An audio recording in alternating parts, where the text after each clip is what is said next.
everyone, welcome back to my channel. My name's Georgia. I hope you're well. I've had a parcel and I know what this is, and honestly we're just gonna read it together. I've been waiting for this for so long, so I just want to jump straight in. So this is Love Arranged by Lauren Asher. I've been waiting for this for so long. So this is book 3 in the Lakefront Billionaires series. I have books 1 and 2 here. So we have Love Redesigned and we have Love Unwritten. Now I read this one all the way back in like November of 2023, and then this one in March of 2024. So now when I say I've been waiting a long time, I mean I've been waiting a long time, but we finally have book 3 and I am so excited. So this is, like I say, the Lakefront Billionaires series. They are billionaire romances following sort of like the same family friend group. I have loved these books so far. I've really enjoyed this series, and like I said, I've been waiting for what feels like forever for book 3, and this is the final book in the series as well, so this makes this a complete trilogy. I'll give you a little bit of information about these ones and then we'll read the back of this one, and then I literally just want to jump straight in and start reading this book because I am beyond excited for it. In book 1 we have Julian and Dahlia. Now this is a sort of like enemy or frenemies to lovers sort of book. They're sort of like childhood rivals, always been sort of against each other from sort of like really close-knit families. So their mums are sort of like best friends, and they've just had this constant battle. They're in sort of like the same industry with work and things, so they're both sort of like interior designers or designers, but at complete opposite ends of the spectrum. This one basically follows them as they navigate having to work together on this project. It's this big house that's been in their neighbourhood forever that's now needing this big renovation, and they have to work on it together to get this done. So it's sort of like a forced proximity workplace sort of situation. All of these books have sort of like quite a difficult topic running throughout as well, so they're always navigating some difficult topics. Like this one follows quite a lot on grief and sort of like finding yourself again. So I really liked this one. I rated this 4 stars back in November. Book 2 follows Raphael and Ellie. Now this is a single dad, nanny, grumpy sunshine sort of book. So Raphael is a single dad to a little boy named Nico. Now Nico's the cutest little guy. He has like this disorder with his eyes and they're just getting worse and worse, and Raphael kind of struggles to deal with that. Ellie is a musician. She's teaching Nico a lot of music and things, and she basically is sort of like Nico's comfort point. So where Raphael is sort of struggling with his relationship with Nico and how to progress with that, Ellie is sort of giving Nico all the support that he needs. It's a really interesting one, this one. I really enjoyed it. We have a lot of jealousy and a lot of like information regarding Rafa's struggles as a single parent, which I really enjoyed as well. And again, I rated this one about 4 stars. So far this has been a good series. Like, they've been 4-star reads. I've really enjoyed them, so I'm really looking forward to seeing where we go with this one. So this one is Love Arranged. Now this is going to follow Lorenzo and Lily. Now Lily is Dahlia's sister, so Dahlia is the main character in book 1, and Lorenzo we've seen quite a lot of so far. Him and Julian have this massive rivalry, like they don't like each other at all. At the end of book 2 we actually find out that Lily and Lorenzo are engaged. I'm assuming this is going to pick up pretty much straight from book 2, so I'll just read you the back. So first we have Lorenzo's perspective. 5 months, 2 people in love, 1 fake relationship with an expiration date. Sounds simple enough. The problem is Lily Munoz and I have history. So when she volunteers to date me so I can improve my public image, I should say no. Our past complicates everything, but since my future depends on her, I agree to her plan. Faking it for the public is expected, but falling in love in private, that isn't part of our arrangement. And then we have Lily. Using a dating app sounds like a great idea, up until I discover Lorenzo Vittori was my match. My sister's boyfriend hates him, my mum is wary of him, and me, I've spent the last year avoiding him. But when my business is threatened, I'm forced into teaming up with Lorenzo to save it. All I need to do is help him win the mayoral election, and he promises to protect my shop. It doesn't take me long to learn that I'm not cut out for fake relationships, but Lorenzo, he isn't capable of a real one. We have a fake dating situation. We have sort of this like dislike from the beginning, this mistrust sort of situation. I think we're gonna have a lot of issues with sort of like family stuff, because obviously her sister's husband hates Lorenzo, so I think there's gonna be a lot of issues there. But I am really looking forward to this one.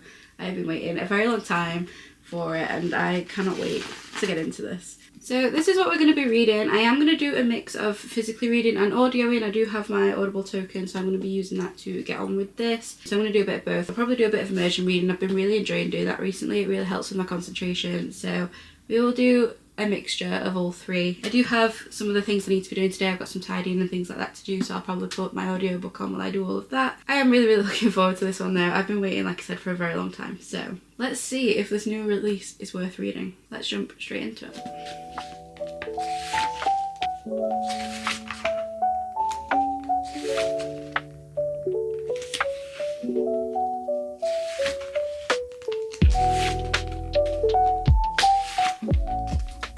back with a bit of a reading update for you guys. I am on chapter 9, so I'm on page 118, and these books are sort of like dual POV, and I'm really enjoying having both sides of these again. I love it. Like, my perfect setup for a book is first person, dual POV. I just think it's the best way. I really enjoy that. So we've had some chapters from both characters now. Lily is honestly just so sweet. She runs sort of like a flower shop with her mum. Now her mum's got a heart condition, so she's taken a step back.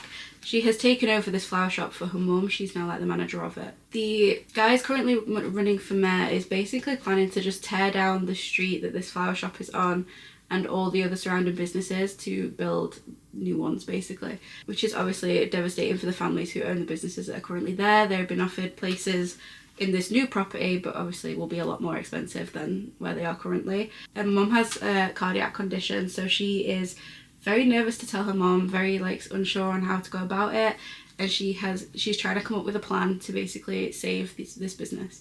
So she's planning to open another business alongside the flower shop of basically pressing petals and creating like ways to save bouquets and things like that for brides, but obviously that can't run without this flower shop as well. So she is obviously very stressed, trying to figure out a way to navigate saving this business, opening a new one, and, you know, saving this legacy that was her mum and dad's. Her dad has passed away, so it's a big thing that she wants to really keep in the family. We have that going on for Lily, and then we have Lorenzo, who is running for mayor. Now he is really close with the second guy. Now the second guy is the guy that is wanting to tear down the houses and the like businesses that are on the same road as Lily's. Obviously our characters have some history because they met on that dating app. Now that dating app was I want to say like a year ago. So they met on this dating app. They were talking on the dating app for like 3 months, and then Lily sort of demanded that they meet in person, so there was this big Halloween party and they met there, and it was there that she figured out it was Lorenzo. Now she knows Lorenzo anyway because her sister's partner is like enemies with him, and he's also just sort of well known in this town. Obviously he's running for mayor, so everyone kind of knows who he is. And then he sort of just like never spoke to her again after that. So they had a kiss at that party, and then he just vanished off the face of the earth, didn't answer any of her messages. It's just a bit of a dick. Following that, we then have Lorenzo running for mayor. She is friends with his sort of like campaign manager, and she overhears a conversation saying that he was looking for a fake fiance. And it comes out that basically when they met on that dating app, that's what he was looking for. That's sort of the situation that they're in. He is looking for a fake fiance. She is needing to save her business. So I can see where this is sort of going and how the arrangement takes place. We haven't got there yet at the minute. She's just sort of figuring out how to deal with life. But I think she's going to come to the conclusion that the best way to do this, win-win situation, he needs a fake fiance to show that he's a family man and that he's trustworthy and all that sort of stuff. She needs somebody to save her business. I'm liking where it's going. I'm really enjoying it. We do definitely have OCD representation in this book. Lorenzo has OCD. He has a lot of sort of issues with that you can see already, so I'm assuming I'm going to get into that a lot more further down the line. I don't have any more time to just sit and read this right now. I need to go and do some tidying. I've had enough of just sitting about this morning. I really need to crack on. So I'm going to pop this on audio and get all my jobs done. I'll come back a bit later on with some more thoughts and feelings on this book, but I'm really enjoying it so far.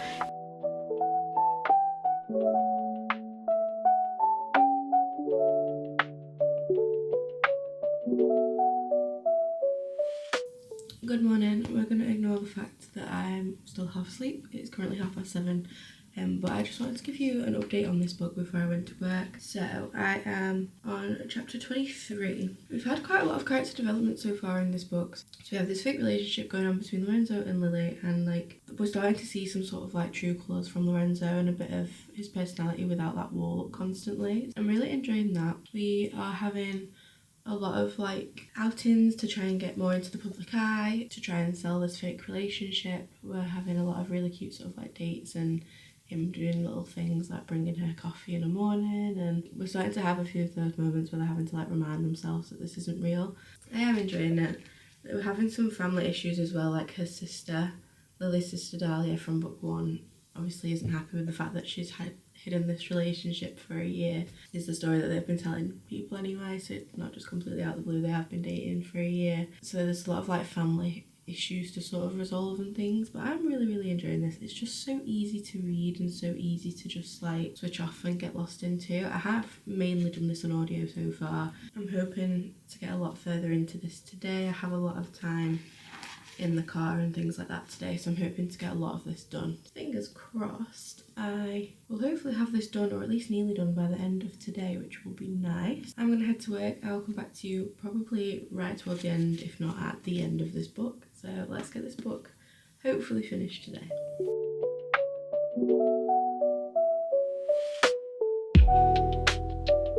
I have read a lot of this book today, so I am currently on chapter 44, and I'll be honest, I can't actually remember when I last updated you. I want to say it was like 30% or something like that, so I have read a lot since then, so I have a lot to update you guys on.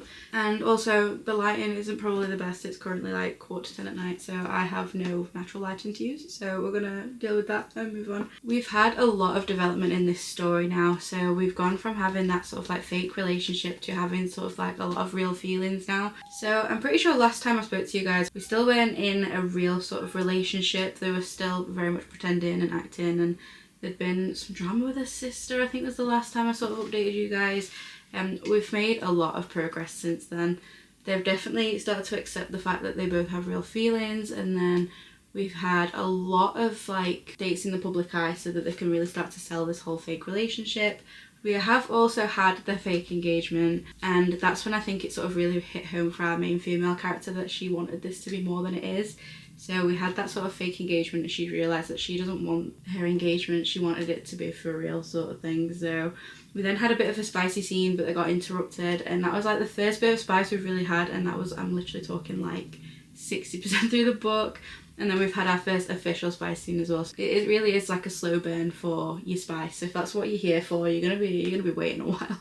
There's a lot of talk of grief in this book as well. Our main male character Lorenzo, both of his parents died in a car accident, which I think has spiked a lot of his OCD, and there's a lot of conversation regarding that and his sort of like protection and his worry and his OCD and his compulsions regarding safety. Lily's dad also passed away quite a while back, and there's a lot of conversations around like grief and the sort of like expectations on grief and the timeline that people sort of give to themselves, that it should be something that you're over by now and that sort of topic. And it is really sweet how that's all done, how that's sort of talked about. I think it's talked about with a lot of care, and I really enjoyed that aspect of it. So yeah, we're getting a lot closer to the whole like finding out if he's actually gonna get this position as mayor or not as well. I don't know how much I've really talked about that, but that is literally pretty much the whole reason for their fake engagement, is that he needs this engagement so that he can be seen as sort of trustworthy and worthy of the position. But it is sort of backfiring a little bit at the minute, so we're just coming up to one of the big sort of mayoral debates. Also had like a very big touch her and die moment as well, which is something I really enjoyed. Seeing more of like the protective side in a jealous sort of way from Lorenzo. I really enjoyed that. That was something that I feel like we've been missing a little bit in this one. I feel like the other two main characters have a lot more of that side, whereas we've not really seen that with Lorenzo yet, so I really enjoyed that. But also having a lot of development with Lorenzo and her family as well, so obviously him and Julian have this big sort of rivalry, and now we see elements of them actually sort of getting on and like secretly backing each other, but not to each other's face sort of things. Like if somebody else says something about them, they'll defend them, but like together they're still like, go, I hate you. I am very much enjoying this. I am enjoying the development. I'm enjoying the like OCD representation side of things. We've seen a lot more of Lorenzo's struggles with his OCD, and especially around like safety and food hygiene and things like that. I am going to leave it at that for tonight. I am going to go and get showered and things, so I don't think I'll actually pick any more up, but I might read a couple of chapters in bed. But I am hoping to actually have this book finished by the end of tomorrow, if not Wednesday at the absolute latest. But I am really enjoying this, so that is my little update for today. So I'll probably be back when I actually finish this book, and I will give you my sort of like final thoughts on it, which is really sad, but we're nearly there. I am loving it so far. I am on chapter 51 of this book. Let's get it finished.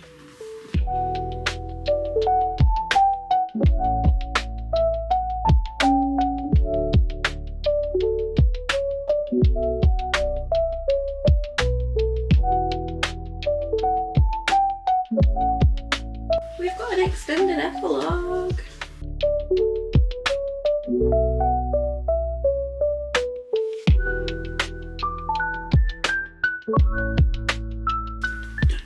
We're gonna ignore the crazy aesthetic that we've got going on right now. I have literally just finished this book. It's currently 8 o'clock in the evening and I just wanted to give you as like raw a reaction as humanly possible. So I have literally just been sat in my chair right there and finished this. And do you know what? I really, really like this. I'll be honest, it's been that long since I've read the other ones that I don't actually know which one was my favourite. I think they all have their little moments, but I really, really enjoyed this. And as you probably saw, it does have an epilogue and an extended epilogue. You get 2 years later, and then it just says like several years later, so I don't know exactly how long on we are. I've read quite a lot of this today, so I can't remember what page I was on. It was like 400 and something, so I've read a good like 100 and something pages today. We've had a lot going on. We've had the mayoral debate, and that didn't quite go to plan, and that ended up with a big issue for Lily and Lorenzo, and that was sort of our third act conflict. Now, I didn't love it. I do feel like it's something that could have been avoided. It was a bit of a miscommunication thing, and I'll be honest, I don't love a third act conflict that's just a miscommunication error. Like, just talk to each other, just sit down and have a conversation. I don't love the third act conflict in this, but equally I get where both characters are coming from in terms of why that communication wasn't there, if that makes any sense. We've had the debate, that didn't go to plan. We've also had like the resolution to that, so like how they resolved this, I did kind of like. We get a lot more of Lorenzo's sort of anxieties and OCD problems when they do sort of have that third act breakup, so we see sort of the bad side of his OCD in that as well. We also find out that he's been tracking her for like their entire relationship, which I'm not a big fan of. Like, she didn't know she was being tracked, kind of track her on her, and I just think that was a bit weird. It's like, she was so relaxed about that, which I went, again, was a bit like, really? Like, you just found out he's been tracking you this whole time, and she was just like, great. Which I thought was a bit strange, but I guess she knows the level of his OCD and things, so maybe that does make sense. I don't really know. I'll let you make your own decision on that, but I wasn't a fan of that. Didn't love the non-consensual tracking. I did quite like how it was resolved though. There was a lot of... I didn't. I think it was a fun thing for a book, but in terms of like that actually happening in real life, I'm not a lover of that. But in a fictional world, I'm okay with it. So I'm going to rate this book overall, I think, about 4 stars. Like I say, I don't think it was either better or worse than the others. It was a long time ago when I read the others, so I do think they all kind of sit on a similar line. I like the OCD representation. I like sort of like progression that we get, and the... Welcome. Let yourself in, love. I like the character progression. I like how Lorenzo tries to better himself for her as well, in terms of like he goes to therapy and he's very open with her about that, and she does finally tell her the reasons why he's been acting the way he has, which again, I like that character development for Lorenzo. I really like how he sort of like tried to be better and tried to deserve her forgiveness, sort of thing. So I enjoyed that. I really like these books. I'm really looking forward to reading some more books by Lauren Asher. I feel like she's not an author that I've read a lot from. Like I said, I've read this series, but I haven't read any of the others. I overall really enjoyed this series. I really do recommend them. I think that they are fun, they are spicy, but they're not overly spicy. There's only probably 2 or 3 scenes, and they're not long either. So if you want in a book with a bit more story and a little bit less spice, these are all like 500 pages long, so you do get a good chunk of story. So if you're looking for like a really, really spicy book, these aren't it. But if you're looking for something with more story and less spice, but still that really lovely romance, then these could be the ones for you. I'm going to stop rambling about this book. I really enjoyed it. I think it was really good fun. So I do recommend this series. I've really enjoyed them. They're fun, they're spicy, they're interconnected. We get a lot of like characters reappearing in this one. That is everything for this video. I really hope you enjoyed it. If you did, don't forget to like, comment, subscribe, all that fun stuff. And as always, my social media, my Amazon wishlist, my Goodreads and my business email are all in the description bar below. Definitely go and check these out if you're into sort of spicy, fun, interconnected billionaire romances. Definitely enjoyed this series. Such a nice way to end off this series of books. Really, really enjoyed it. Thank you so much for watching. Take care. Bye.